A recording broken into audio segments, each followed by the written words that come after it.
मोहन मिश्रा जी, हरदोई से।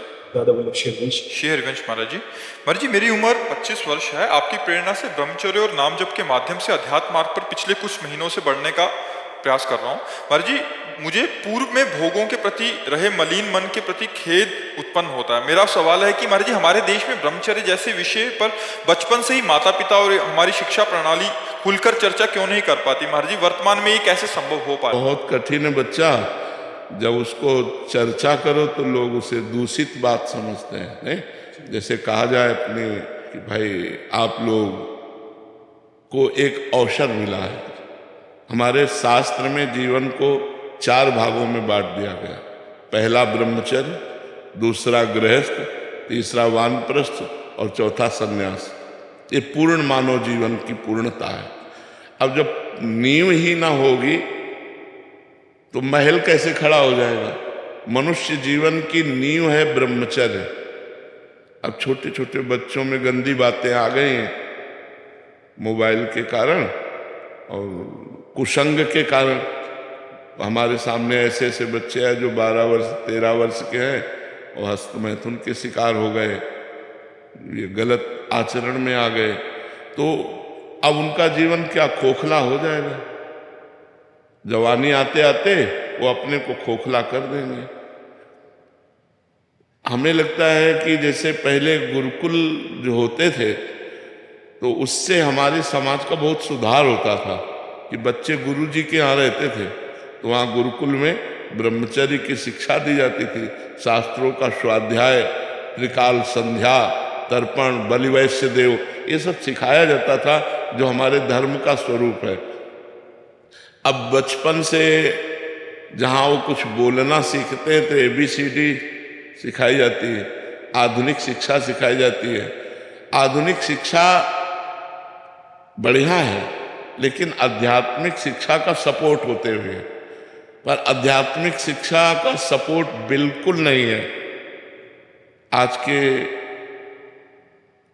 अध्ययन में बिल्कुल आध्यात्मिक शिक्षा का कभी ये नहीं सिखाया जाता कि प्रातः काल ब्रह्म मुहूर्त में 4 बजे उठो और उठकर अपने माता पिता के चरण छुओ, फिर शौच स्नान आदि करके फिर गायत्री मंत्र जपो, भगवान सूर्य को अर्घ दो, कम से कम 2 काल की संध्या तो करो ही, प्रातःकालीन और सायंकालीन संध्या। तो ये सब कहाँ रह गया? 9 बजे तक तो बच्चे सो के उठते हैं। आजकल तो 11-11 बजे तक लोग सो के उठते हैं। अगर बच्चों को जगाया जाए तो वो जगने के लिए तैयार नहीं।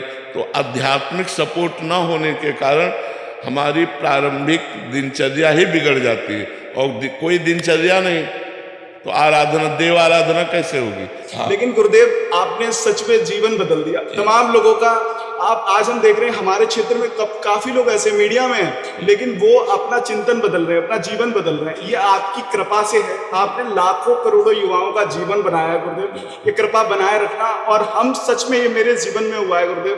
महाराज जी, अभी चर्चा चल रही थी इसलिए आपको बता रहे हैं। महाराज जी, पीछे 1 साल से इस पे काम कर रहे थे। एक ब्रह्मचर्य कब, क्यों और कैसे, आपकी मतलब प्रवचनों से और आपने जो आज तक महाराज जी इसकी विशेष सूची में आपको 4 खंड में महाराज जी इसको किया है।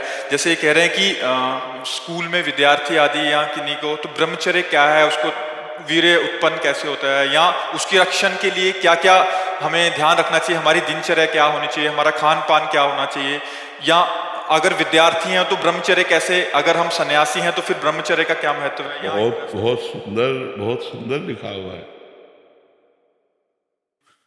अब देखो, इसमें लिखा है वीर ही हृदय को पुष्ट तथा कर्तव्यशील बनाता है। वीर से ही सर्वांग में जीवनी शक्ति संचालित होती है।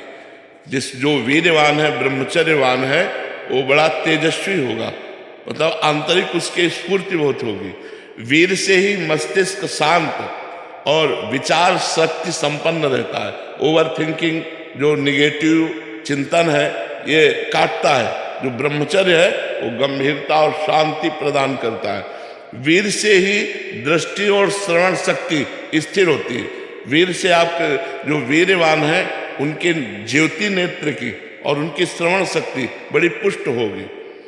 वीर से निर्भयता आती है, वीर से स्वतंत्रता आती है, वीर से उत्साह बढ़ता है, वीरवान साहसी होता है, वीरवान पराक्रमी होता है, वीरवान आलस्य रहित होता है, वीरवान को रोग दबा नहीं सकता, वीरवान निर्बल नहीं हो सकता, उसके अंदर आत्मबल होता है, कलुषता नहीं होती, दंभ नहीं होता, पाखंड नहीं होता, अज्ञान नहीं होता और अविनय नहीं होता। वीरवान विनयी होता है। दुर्गुण दुराचार्य भाग जाते हैं जो ब्रह्मचर्य रहते हैं। जो वीरवान है वो हर कार्य की सिद्धि कर सकते हैं। जो ब्रह्मचारी है वो हर कार्य की सिद्धि कर सकते हैं। जो वीरवान है उससे पुष्ट और स्वस्थ संतान उत्पन्न होती है। जो वीरवान है वो सुंदर होगा, उसमें एक आकर्षण होगा, उसमें सभ्यता होगी, उसमें पवित्रता होगी, उसमें धैर्य होगा, उसमें पुण्य और सद्व्यवहार करने का स्वभाव होगा। वो जो कार्य करेगा वो पुण्यात्मक करेगा और सद्व्यवहार करेगा। कहने का सारांश है कि मनुष्य शरीर में वीर एक महाशक्ति है। जो इसका अधिक से अधिक संग्रह करता है वो उन्नति को प्राप्त होता है। बहुत सुंदर इसमें लिखा हुआ है। बड़े बड़े वैज्ञानिकों का मत है कि सृष्टि के प्रत्येक पदार्थ में कोई ना कोई सार तत्व अवश्य होता है। उसी तरह मनुष्य के शरीर का एक सर्वोच्च सार तत्व है वीर्य।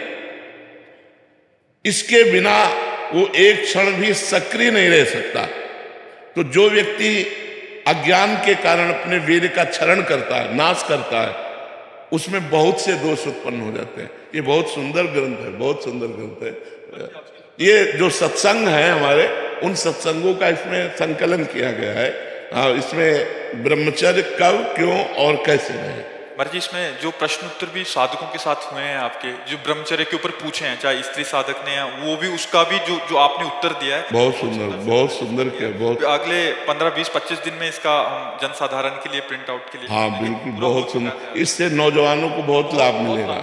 हाँ बहुत, मतलब जो विद्यार्थी हैं या जो सन्यासी हैं, स्त्रियां हैं, पुरुष हैं, ग्रस्त में हैं, सबके लिए अलग अलग किस दशा में कैसे ब्रह्मचर्य को धारण करें। बहुत सुंदर। मतलब ये संक्षेप में और समझा दीजिए कि आगे कैसे हम लोग चलें। अभी तो चल रहे हैं, लेकिन कभी कभी एकदम से वेग आता तो बड़ी समस्या होती है। आगे कैसे? उस समय नाम जप, नाम कीर्तन, ये दो ही बचाते हैं। काम का वेग तब हमको व्यथित करेगा, ध्यायतो विषयान पुंसास संगास तेसु उपजायते।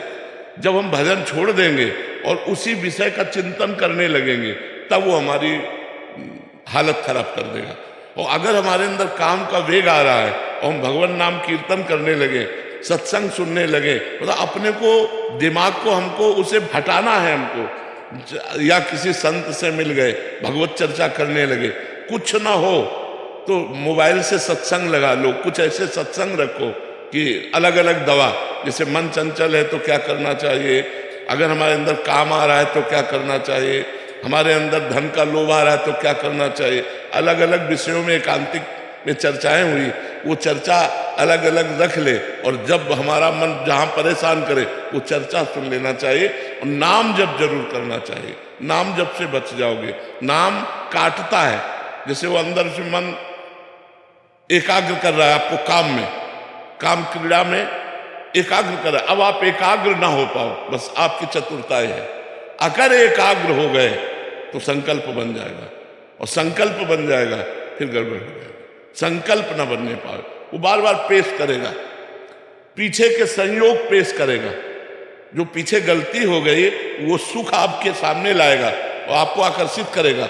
आपको हटाना है, राधा राधा राधा राधा राधा, और एक बार हटा लिया आप और कोई क्रिया नहीं हो पाई तो अगली बार वो 80% में आएगा, 100% में नहीं आएगा। और अगर दूसरी बार हटा दिया तो कम होता चला जाएगा। कम होते होते फिर स्फुरण होता है और खत्म हो जाता है। फिर धीरे धीरे स्फुरण भी खत्म हो जाता है। पर ये बहुत लंबा प्रोसेस है, ये नहीं कि 2-4 साल में खत्म हो जाएगा, लंबा प्रोसेस है।